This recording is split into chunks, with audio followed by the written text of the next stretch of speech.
Un riconoscimento importante e concreto a tutto il personale per il grande impegno dimostrato nel corso dell'emergenza sanitaria.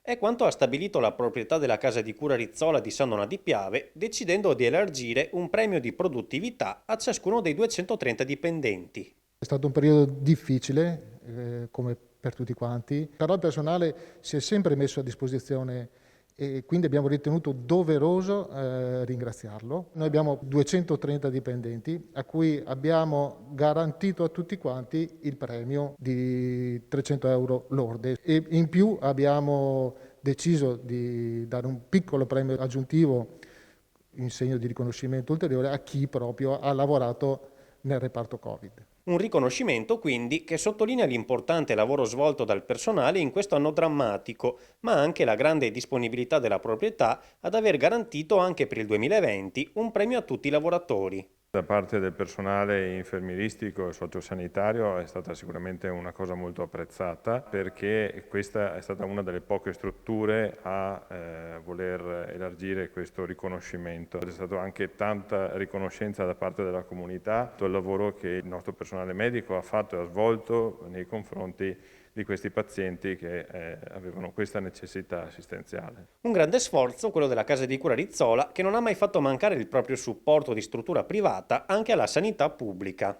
La casa di cura ha ritenuto di mettersi a disposizione ovviamente della comunità e della ULSS sia nel periodo di marzo che nel periodo di novembre. Abbiamo dato un intero reparto per cui 50 posti letto, nel periodo di novembre in due tranche, prima 25 posti letto, ampliandoli poi a 50. È stato complicato, abbiamo dovuto prima a marzo in 48 ore sostanzialmente ridefinire tutti i percorsi della casa di cura e successivamente i nostri coordinatori hanno dovuto rivedere tutta la tornistica del personale, però tutti si sono messi a disposizione e siamo riusciti a farlo e siamo ovviamente contenti che questo sia avvenuto e che siamo stati utili alla comunità.